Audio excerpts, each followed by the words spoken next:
Katoa. Kia ora Debbie for that awesome kōrero. Thank you so much to Haukainga for the warm welcome today, for hosting us here at Ōnuku, and for the grounding. I think we all really appreciate it. I want to thank you all as well for coming along. It's been a big journey to get here. I think the seed was first planted about 2 years ago to hold this event here at this time. So it's always a really exciting thing to see it come to fruition. And I just wanted to start off by acknowledging a few people that I know have played a really big part in all of the effort that it takes to pull all of that together. So if I could get got Courtney, Briar, Jess, and Courtney, Briar, Jess and Helena to come up from EOS Ecology, our local ground.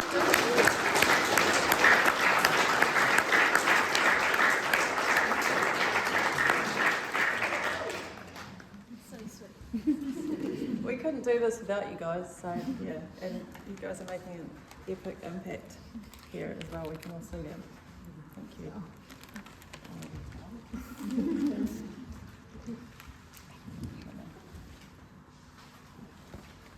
And also, we all know that these three ladies, Lorna and Pat, they can come on up as well.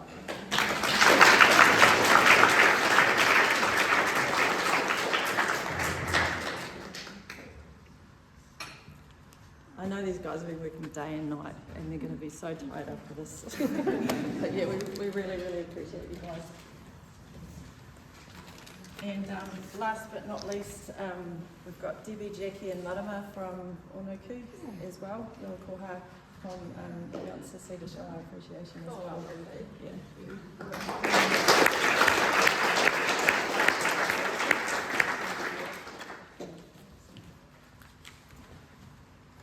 Okay, so I know how everyone, how busy everybody is, so I want to acknowledge you for coming out and making time to come together, reflect, plan and celebrate. It's really important to do, to make time for all of that. Our team are striving to make it a really worthwhile use of your time over the course of the Wānanga, and much work has been done to that end, whilst also ensuring that there's space for the Wānanga to evolve as it will, and for those organic, important conversations to happen. But you know, the responsibility of ensuring that a worthwhile use of your time also lies squarely on the shoulders of everybody here. So please bring your best, follow tikanga, listen, be present, contribute all you can to the kōrero and support others to do the same. Today I'll be talking about Mount Sissi and Wai Connection, past, present and future, around the theme of celebrating our impact and building resilience. Quite a chunky theme.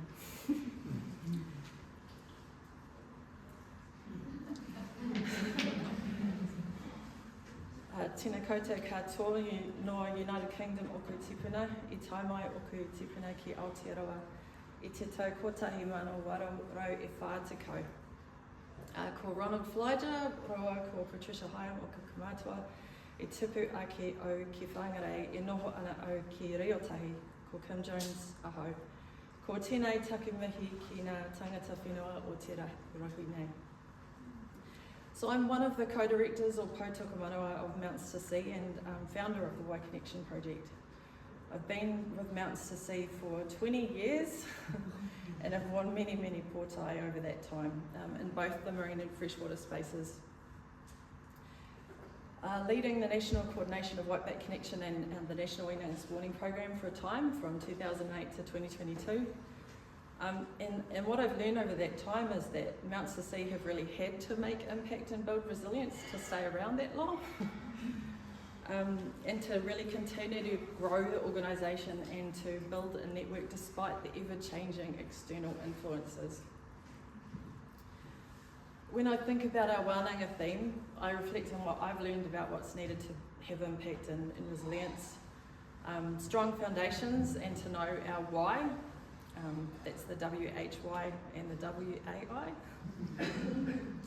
Have connection to people and nature, which is one of the reasons why I have these little pictures of little Kim and her whānau up here on the screen. Not only to help me introduce who I am, but you know, where I've come from, and I feel really grateful to have had connections to both my grandparents and my family that have always made me believe that I could fill big boots. They brought me up spending a lot of time outdoors in the community, on the farm, on the ocean, in the awa. On the Ngāhere up Wānanga, I was always taught to work through collaboration with others and always work together, ask how you can work together, stick to my values at all costs, and stay close to family. Likewise at Mounts to Sea, we've strived to build a network that is clear on what it stands for and can weather the ever-changing external influences through a progressive expansion model and an ethos of collaboration and co-design. Likewise, we help to work towards connecting communities that understand how they can support their local ecosystems to be so healthy that they can bounce back from and resist the many external inputs and challenges that can impact them, such as the introduction of pests, unsustainable land use patterns and climate change. So taking a look back at the early beginnings of Mounts to Sea, some of you guys have had the pleasure of knowing some of these folk up on the screen. Mounts to Sea was founded back in 2002 by these four legends. Samara Nicholas there, also known as my work wife, she's one of the other co-directors and she leads our marine programs and she sends her love. So the trust deed, now I'm not going to read all this out, I'll make you read it, don't worry. The trust deed was formed for these objectives, and the main point here is that they were really progressive for their time and they serve us really, really well today. They haven't changed, and I think that's one of the big things with making impact, building resilience, is that having that strong foundation on which to build. So over the next 2 years of the trust being around from 2002, I got a couple of new recruits. So Ira Seitz are there on the left, and she started to help roll out the freshwater side of things on a national scale. And myself, who was at that time fresh out of a diploma in environmental management and conservation, and that's me giving an EMR briefing with my son Zane, who is now 23. So big thank you to Kapa Arawhai for helping us to expand the programs out nationally at that time as well, from Northland where it started. So in 2002 we got a flash new logo and we started thinking much more long term as we started to expand. We have 8 trustees now, which are based throughout New Zealand with a really wide range of valuable skills and backgrounds. And we're really, really lucky to have 2 of those here with us today and tomorrow. So I'd like to just point out over here, Tom and Sheila. And Sheila's our chairperson as well. So thank you guys both so much for coming. It's been a real journey to get to where we are today. Back in 2023, our board presented us with our updated high-level strategic pillars. And Jackie Chan from Drawing for Change illustrated this beautiful drawing based on some of the workshops with our team to help activate this strategy. We explored what the trends were at that time, what we were seeing in our work, some of the things that we were most proud of, some of the things that we were most sorry for, and what the North Star was, so that we can ensure that we were all paddling in the same direction instead of round in circles. We're really lucky to have Jackie with us here over the next few days as well. She's going to be illustrating our Wānanga, so if you haven't already noticed, that work has begun. Thank you, Jackie. Including the workshop on day 3. So through this process, our pillars turned into po, and this upside down pyramid shows our 3 po organised by importance. Mounts to Sea, the smallest at the bottom, exists to support the other 2 by helping to connect people to the environment and fostering conservation efforts. We can help to make enduring impact on Te Tao. Our vision is thriving freshwater and marine environments that are protected and restored by connected communities. What we do, we immerse communities in their freshwater and marine environments, sharing experiences, scientific knowledge and practical skills to inspire conservation. And these are the guiding principles that guide us here at Mountains to Sea. So this is where we landed on our strategic goals, which quite intentionally went from 2024 through to 2027. This is our current strategy that we're working really, really hard on. And we really want to continue to keep working on a Mountains to Sea catchment scale and continuing to build this amazing national network, as well as helping to support the provider organisations to deliver work regionally. Our approach is based on a kia-to-ki-tai approach, connecting communities, providing experiences and fostering knowledge sharing at catchment level. We all know that being able to work through options for improving the health of our waterways and biodiversity really needs to be done at the scale of the catchment rather than at the site. And this graphic is from the Focus Catchment Map series that was developed by EOS Ecology through Y Connection. And there's some amazing copies of those if you haven't already seen one. I really encourage you to check them out over the coming days. So this was one of the illustrations that we ended up with through the work with Jackie. This is essentially our operating model. So the Poutokomanawa, symbolising unity, that we're stronger together.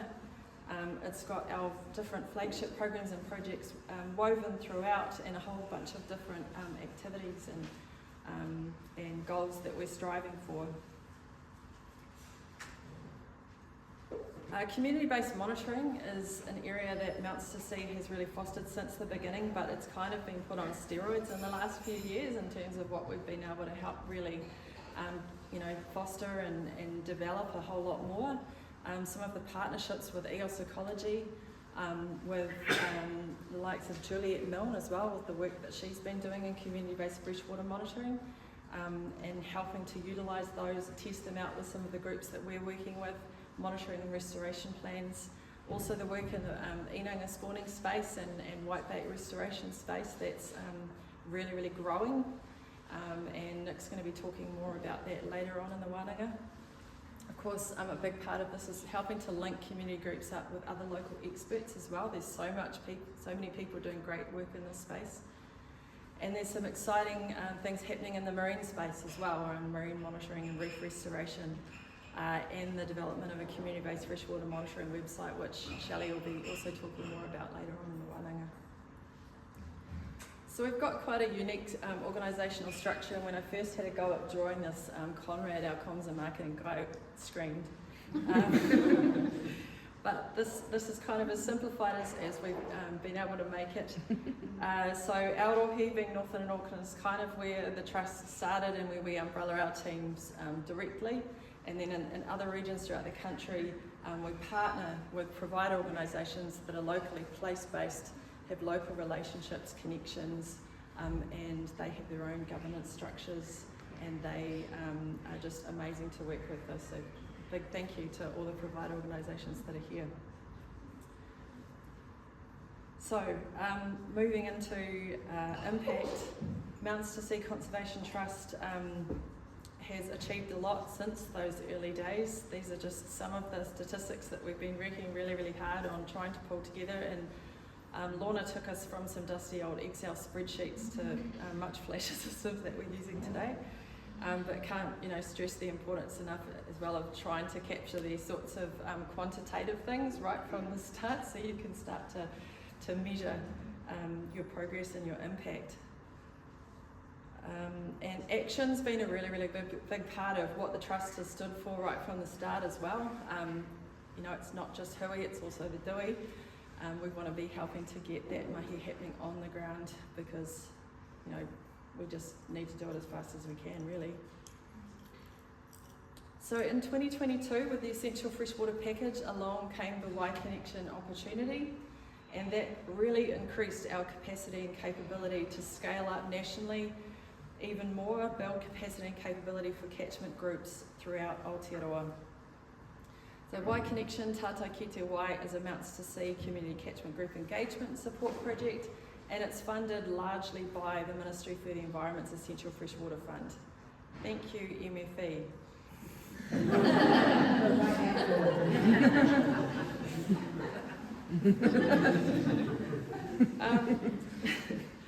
delivered through a range of partners, as I mentioned, and provider organisations. It's community-led. It was launched in 2023, and its core philosophy is that many of the solutions to today's freshwater management challenges are often held within communities themselves, and collaboration aids in finding these solutions and ensuring that they are enduring. So let's build on-the-ground support to build capacity and capability in freshwater management at the catchment community scale. So the project structure and approach is community-centred, by locals for locals. It's a focus on building capacity and capability, as I said, those ripple effects, and a real emphasis on community involvement in freshwater monitoring and fostering of equity and collaboration. So we've built this network, and to date we've worked with up to 393 catchment groups across 13 regions.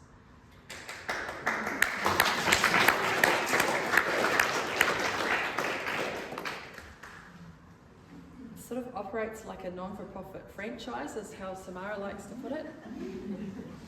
This is kind of how we've always operated. We know it's unique, but we think it works. And you know, most recently through this partnership with MFE and EOS Ecology, we've been able to offer up this massive project, and it's been just so much work by so many people in this room. So just, yeah, big ups to you all.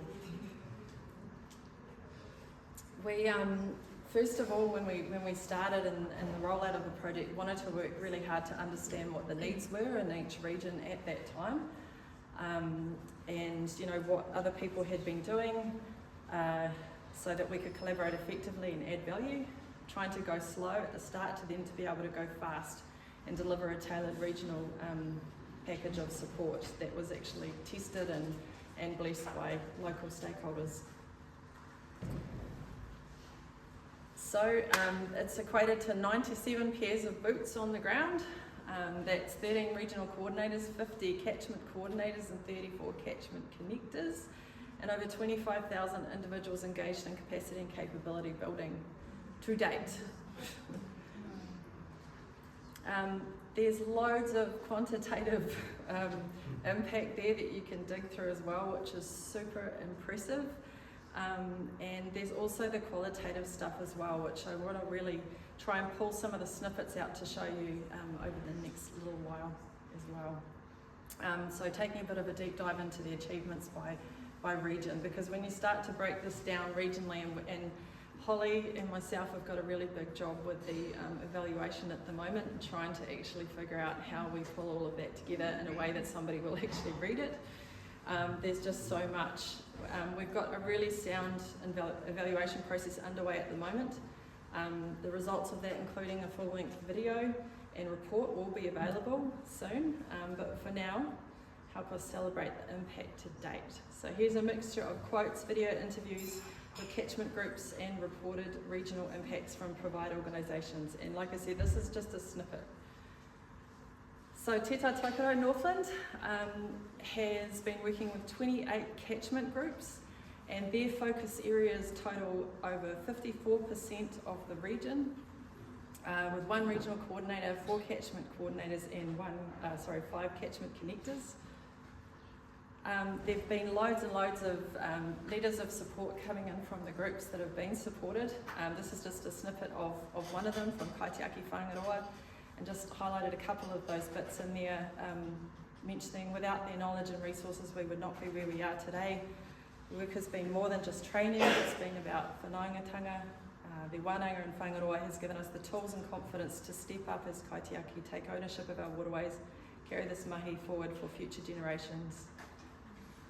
And this next video is a short snippet of the interview of some of the crew from Te Rarawa, Mihi Wai. So here's Lily Kolo and Maihi Makiha.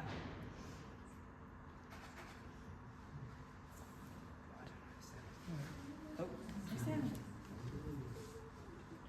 My connection. Was it a strength training? I was blown away around a lot of things. around E. coli, around testing, around monitoring, around fish species inside our wai. So there was a lot of things that I learned in the training itself.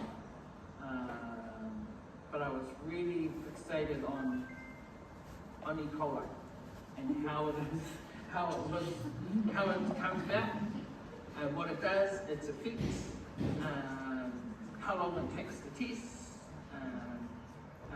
I wanted to know that so that I could teach my whānau and those whānau that are practicing their practices by not securing their pedal or their stop. So I can be an informative then more than a you shouldn't do that, you shouldn't do that. But yeah, that was a big thing for me, is that I learned about E. coli and about how to translate it to the farming uncles or the farming aunties and not come at it as you're a bad person. More of an educational thing. So that's a big thing I learned. In regards to any changes that I've made, I can't say there's anything. I can't say that there's anything. The delivery of the program, the project, the relativity that the kaimahi from Wai Connection made and took their time out to talk to our haukainga, to our ahikara. Yeah, it was beautiful to see, it was beautiful to witness, beautiful to watch, and then and I think I'm 100% sure that a lot of our whānau came out from those from our Schmidt training field at Marae, blown away and wanting more. Well, we know they want more, so on.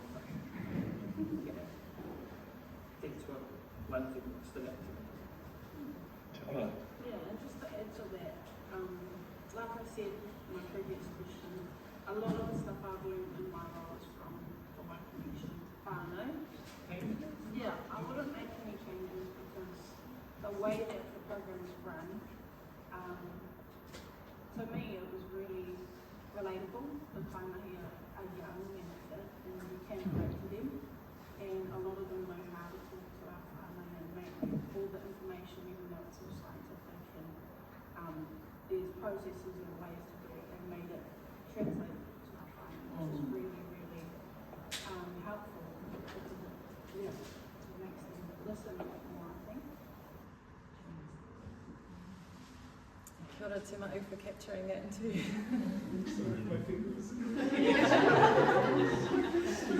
Organic. So heading on down to Tamaki Makaurau, Auckland. So again, delivered through Mountain Sea Conservation Trust and Briar and the team down there. So one regional coordinator, 4 catchment coordinators and 5 catchment connectors, working with 38 catchment groups and covering 49% of the region through their focus areas. And we've got a couple of videos here. This next one was quite professionally made, which is new for us. They need to have the information. They love science.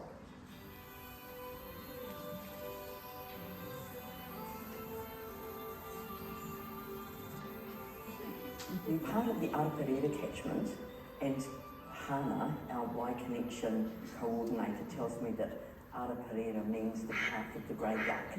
We have the Araparera catchment on one side, and we have the Matai Creek catchment, all going down to the kaupapa. We became involved because Hana, when she was here doing an Inanga survey, told us about it. We had a huge dinner that was put on with the support of the Rural Support Trust, and lots of people came to that. That was a great way of getting the catchment group connected. It's a group of people who have gotten onto this clean water really quickly and making a big difference. Learning about what they can do, what they should do, and what they can afford to do. Farmers, small block owners. It's great to be part of a group of people who care about waterways.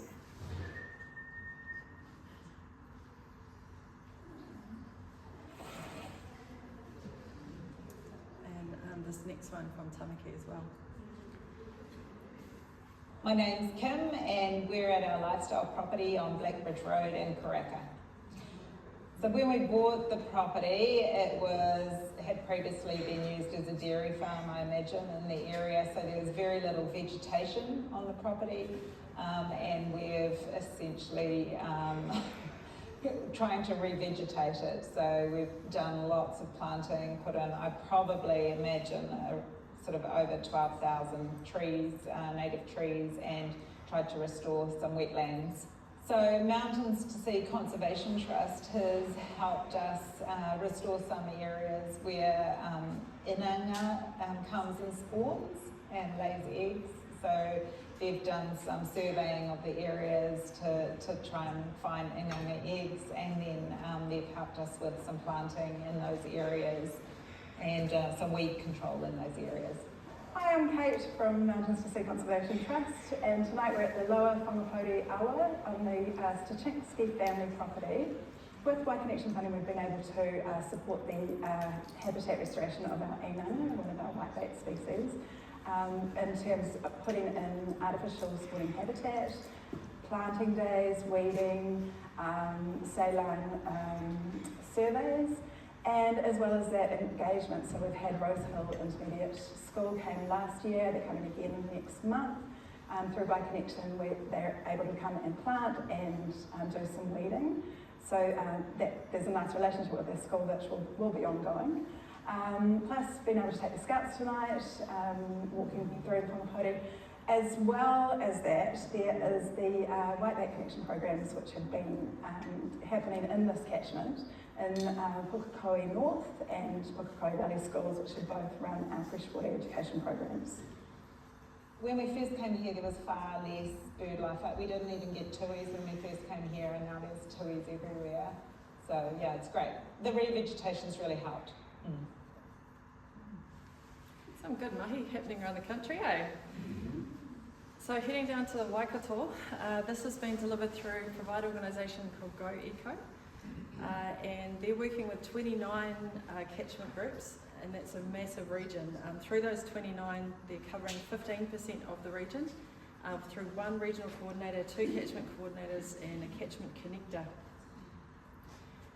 And just a summary of some of the impact that has come back from on the ground there in terms of just increased community pride and confidence, enhanced self-determination, enabled scaling, building connections across diverse groups, helping to really bring people together in the region, raising profile and visibility, strengthening sense of belonging, community identity, improving wellbeing, mental health, and creating local employment opportunities.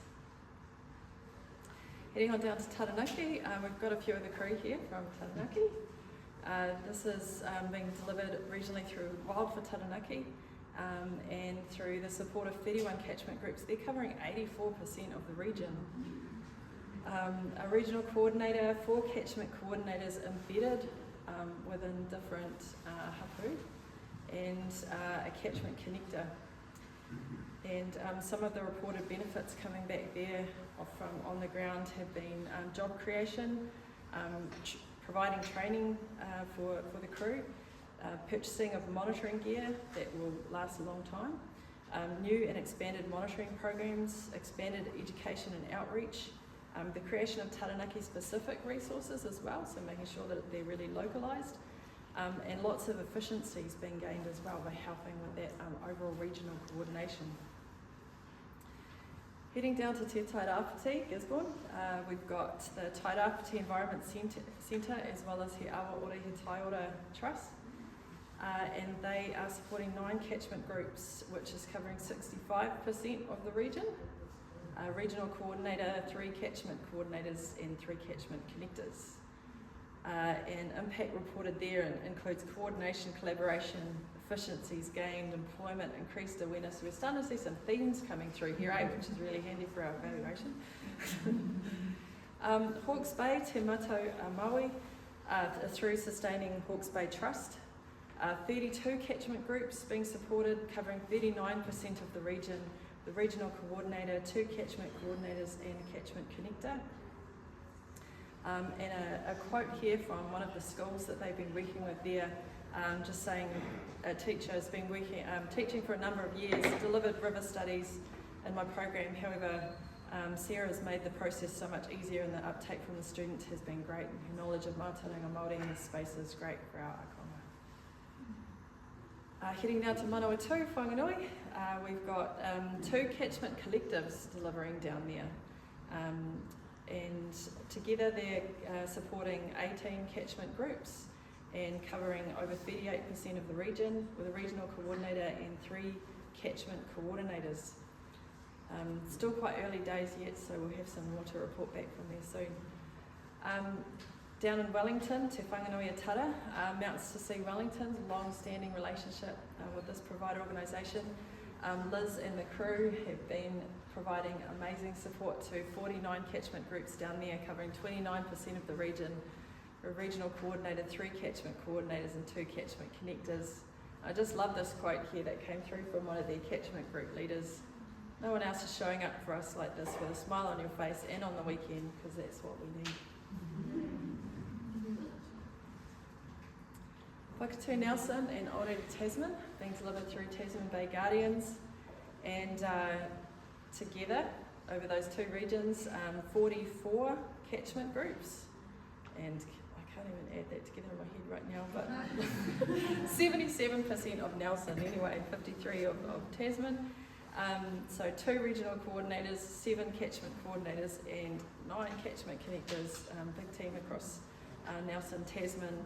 And we've got a part of an interview there with Debbie from one of the sub-catchments in the Motueka. So I'm going to play a part of that interview now as well. So,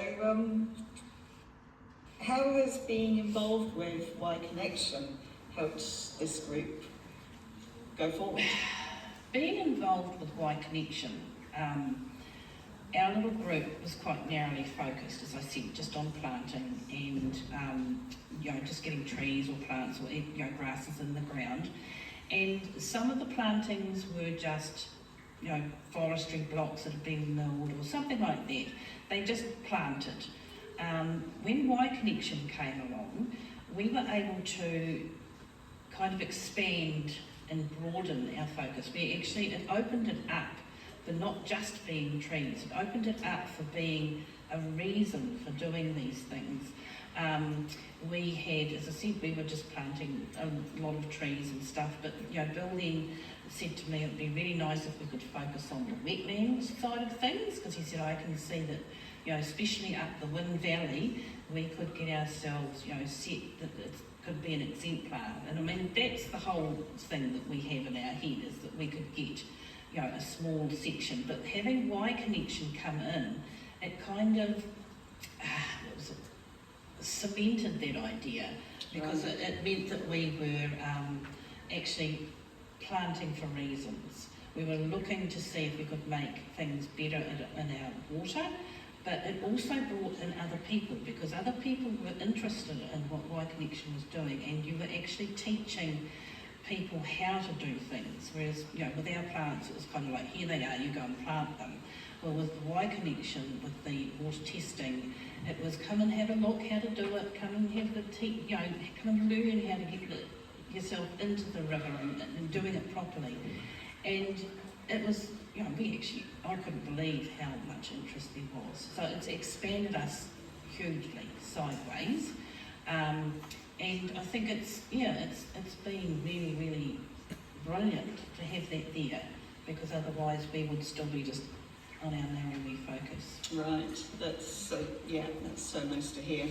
Because what have you personally learnt, or what practices have you changed? Well, when we first started, I was just like everybody. I'd done it sort of once, and you might do it once again. But once we got it being regular, which as I found has been really hugely important, is because we've been doing it monthly. And so I've actually learned how to test properly now. I've never done E. coli before in my life. I have found that the nitrate and the phosphate testing we've been doing much more, it's not correctly, but we've been doing it methodically. We actually know what we're doing now. because otherwise we were always, oh, what do we have to do now? Then we'd be going back to do that. So I found that has been something I've learned through this. The macroinvertebrates, it was quite cool because, you know, that's the part I love. And it was quite inspiring just to find what you actually had in your creek. So, but those are the two things that you know, really have been quite exciting for me. Right. And your catchment group, as you say, has grown or expanded, but what other groups and parties have come in since Y Connection started? Well, I mean, the Motueka Catchment Collective, which is the over sort of broad band of people that look after the Motueka Valley, you know, the river, they have actually worked with Y Connection with, you know, some of the events, and having the two work together meant that we're catching more people, because a lot of people are sort of going, oh, I like the sound of that, and then the other are going, well, I like the fact that the Y Connection's involved because it makes it more interesting. Yeah. So we've had that sort of thing happening. I've had the fact that I know this is not quite the same, but we've had the Y Connection going into the school and other schools. It's given a basis for the kids to come along to some of those events and go, oh, we've done this before, and so they'd go and they'd just gravitate to where the macroinvertebrates have been sitting and you know, doing. So that's been really exciting. It's having grandchildren at two schools where the Y Connection has been.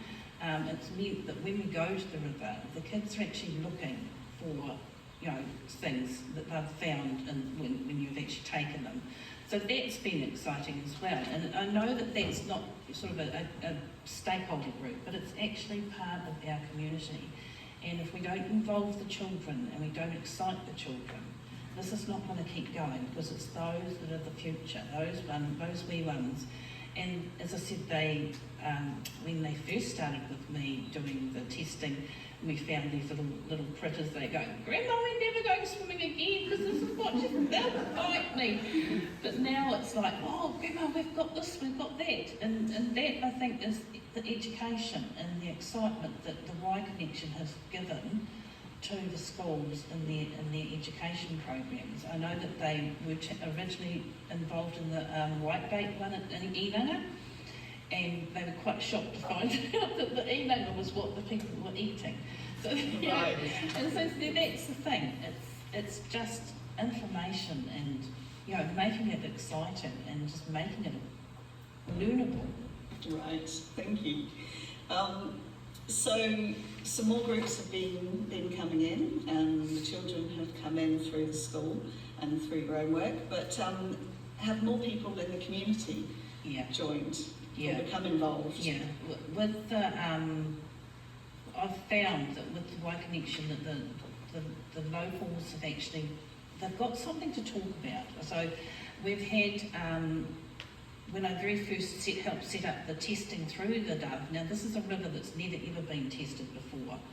And I was working with Scotty with the Y Connection, and we were going to people's places and saying, you know, this is what we want to do, and they were very adamant that they didn't want to be working with the council. So they were quite open to Scotty being going on, or yourself, because that you weren't those official type people. And so that was really good. We had those, that's how we started in the Dove. It was, you know, just a very small group of people, and then as it grew, it got to be that, you know, we were doing different testings in different places, and so we got lots of people like learning how to do it, obviously, and then what we found, and you experienced this, was that we were testing at one place, which it wasn't particularly easy to get access through, and one of the local farmers saw you and came over and said, you're the water lady, what are you doing testing here? And he said, why don't you come on to my farm, and where the access is a lot better. So now that wouldn't have happened if it hadn't been for the Y Connection doing those monthly tests and you being seen in the community. Because people take a long time to learn to trust people. Yeah.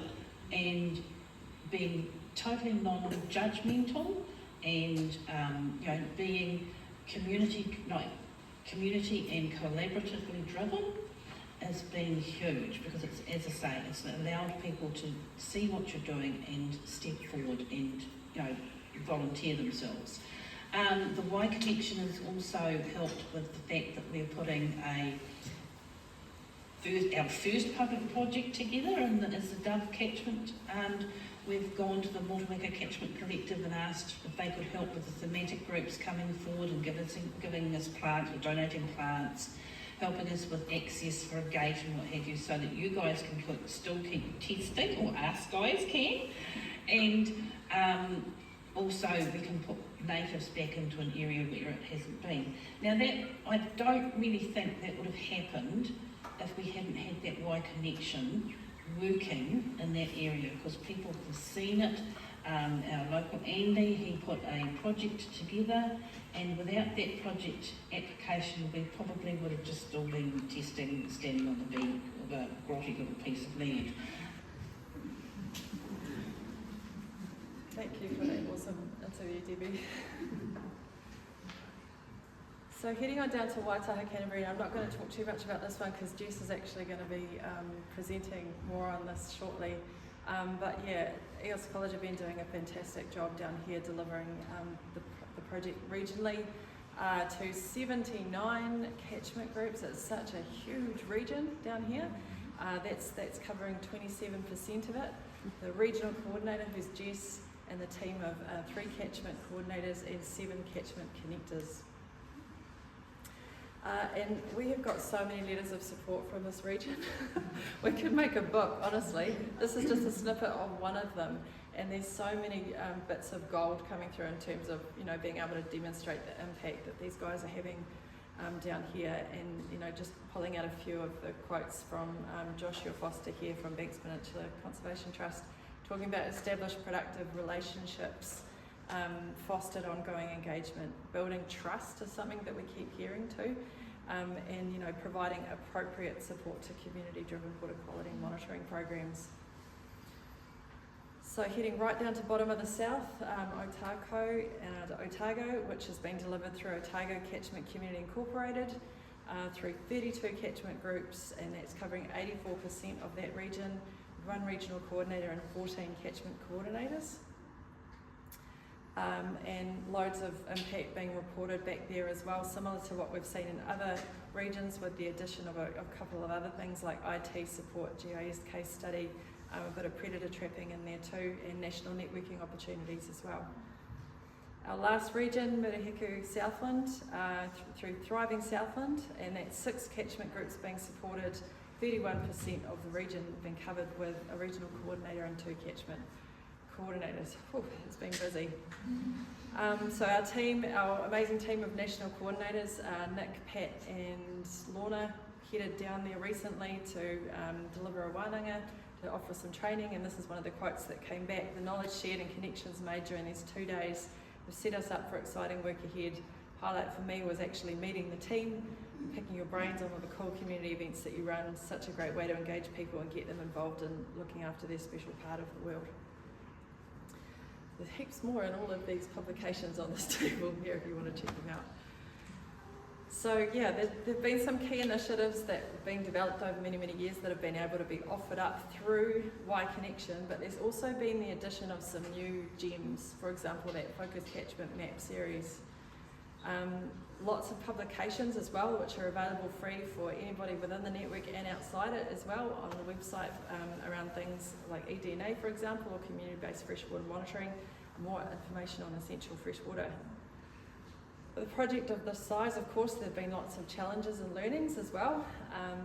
For example, regional onboarding delays. Our model of doing a needs assessment process first really thoroughly before rolling the project out, and having a stage gate involved with the first part of that meant that we were a little bit delayed in getting into some of those newer regions, so we kind of had to pivot and make sure that we partnered with organisations in those newer regions that had already kind of been through a needs assessment process, like those catchment collectives that I shared a bit on earlier. So adaptive strategies, being adaptable, and also just learning heaps about the importance of marketing and comms. As a non-for-profit trust, we haven't always put a lot into that. We haven't always had a lot of money to put into that.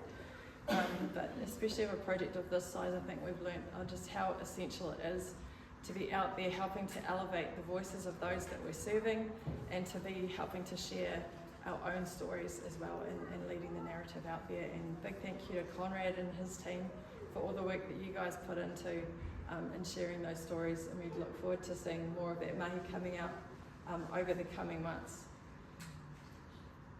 So in terms of the future, let's celebrate our impact, let's build resilience, let's strengthen these existing relationships, develop decision-making tools, including through this evaluation that we're going to be doing. We want to continue to build environmental stewardship across Aotearoa, sharing those stories, meet the ongoing needs, because they're not going to end at June 2025. And you know, I think we can see there's a really clear need for long-term place-based community catchment coordinators and a fit-for-purpose community-based freshwater monitoring tool. So let's build it. But for now, ngā mihi, thanks to everyone here for all the work that you do for Te Taiao and your communities, and thank you so much for listening for so long. Kia ora.